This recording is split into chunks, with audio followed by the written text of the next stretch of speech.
రాష్ట్రంలో 22A నిషేధిత భూముల కింద పెద్ద ఎత్తున అక్రమాలు జరుగుతున్నాయని కేంద్ర మంత్రి కిషన్ రెడ్డి ఆరోపించారు. భూభారతి పోర్టల్పై సిట్టింగ్ జడ్జితో విచారణ జరిపించాలని డిమాండ్ చేశారు. బీఆర్ఎస్ హయాంలో వేలాది ఎకరాలను నిషేధిత జాబితాలో పెట్టి దండుకున్నారని, కాంగ్రెస్ పాలనలో అది లక్షలాది ఎకరాలకు చేరిందని కిషన్ రెడ్డి విమర్శించారు. ఆ రోజు వాళ్ళు వేల ఎకరాల్లో దోపిడీ చేస్తే బీఆర్ఎస్ పార్టీ ఈరోజు లక్షల ఎకరాల్లో దోపిడీ చేస్తా ఉన్నారు. పీనుగలు తినేవాడు పోయి ఏనుగలు తినేవారు వచ్చారు. ఇప్పుడు ఈరోజు కింది నుంచి పై వరకు మంత్రులు కావచ్చు, ఎమ్మెల్యేలు కావచ్చు, రోజుకు 2 గంటలు సెటిల్మెంట్ మీద కూర్చుంటున్నారు. 10% కమిషన్ తీసుకున్న వాళ్ళు బీఆర్ఎస్ పార్టీ ఈరోజు 30% వాటా చేరిపోయింది.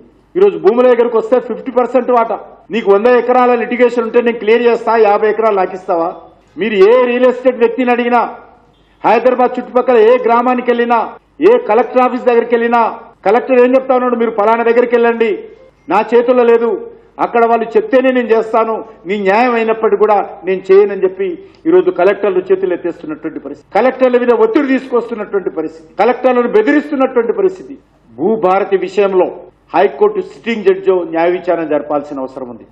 22A కింద గతంలో ఎన్ని భూములు ఉండేది, ఎన్ని భూములు ఈరోజు 22A నుంచి నిషేధితమైనటువంటి భూములను ఏ రకంగా బయటికి ఎంత తెచ్చారు లాస్ట్ 2.5 years 3 years, కొత్తగా ఎన్ని లక్షల ఎకరాలు 22A కింద చేర్చారు, ఏ ప్రాతిపదికన చేర్చారు, ఏ ఆధారంగా చేర్చారు, దీనిపైన ఉన్నత స్థాయి విచారణ జరగాల్సిన అవసరం ఉంది. బాధితులకు న్యాయం జరగాల్సిన అవసరం ఉంది. దోషులెవరో, దొంగలెవరో, దుర్మార్గులెవరో తేలాల్సినటువంటి అవసరం ఉంది. భూభాకాసురులెవరో, పేదవాళ్ళెవరో తేలాల్సినటువంటి అవసరం ఉంది.